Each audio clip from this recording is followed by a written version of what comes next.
Hello everybody, I'm Dan Hayek with Matt Doyle here for a special edition of the Scouting Report. We're doing a 5-part series looking ahead to the SuperDraft team by team. We're starting with a team that doesn't actually have a draft pick. It's the Portland Timbers. Matt, of course, Caleb Porter took over there from Akron. Do you expect him to try to get involved in the draft, maybe grab one of his former Zips? Well, I think the fact that they traded out of the number 3 spot says all you need to know about what Caleb Porter thinks of the top half of this draft. The other thing is that he has been a coach in college for a long time, so they probably feel like they have a better idea of the sort of hidden talents in there, and they think they can get super draft quality talent in the supplemental draft.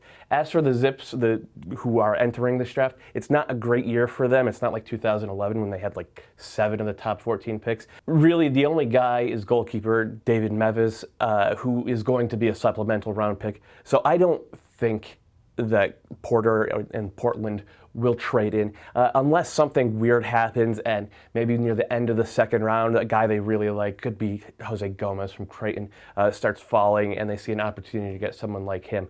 But otherwise, I expect a quiet Thursday from Portland. Another team that traded out of the top 5, it was the Philadelphia Union, who gave up a draft pick for what turned into Bakary Soumaré. They're sitting at 26 and 29. Do they sit at that position, or do they try to trade up using those 2 picks? I think they actually sit tight. The issue right now is they need to get some help for Brian Carroll, someone to take his minutes. Now, maybe that means Amobi Okugo. Maybe he steps back into his midfield role, but it would be kind of heartbreaking for U.S. fans because he was so good as a center back, and there really aren't too many good young American center backs with feet like Amobi Okugo's. So I think they need to focus on getting a D-mid. But there aren't a lot of great ones in this draft.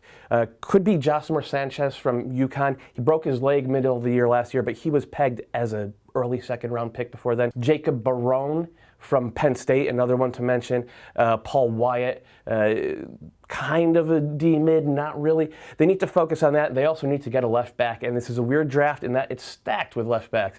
Jimmy Nealis from Georgetown, Taylor Kemp from Maryland, Greg Cochran from Louisville, Corey Kindle from Cal State Bakersfield.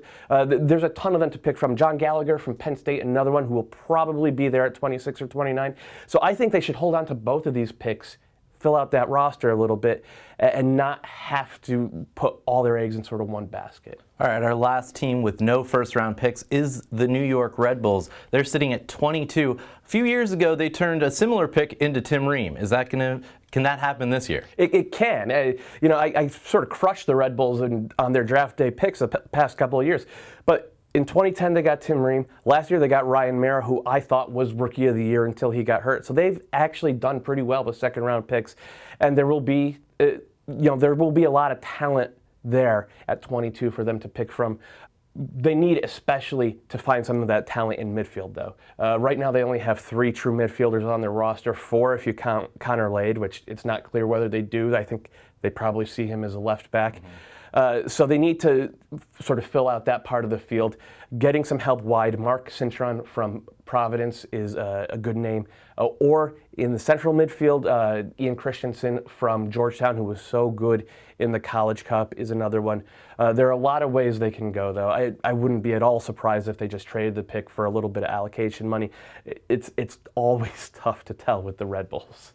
Finally, we're looking at the defending champ LA Galaxy sitting at number 19. Matt, do you think Bruce Arena will find value in this one? I think that's what he does year after year after year, which is why they win year after year after year. But first we have to make the point.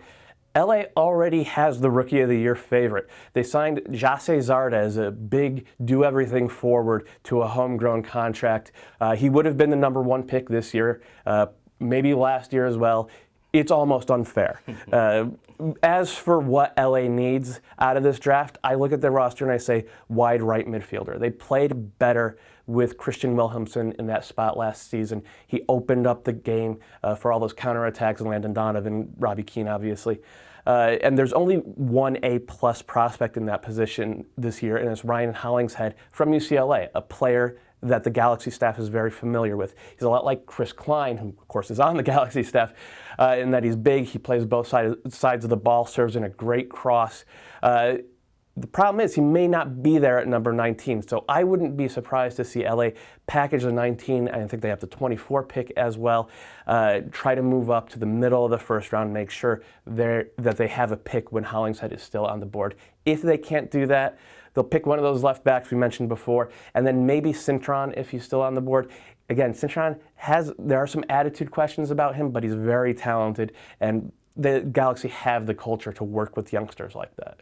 All right, well, we'll be back tomorrow with 4 more teams with late first-round picks. See you then.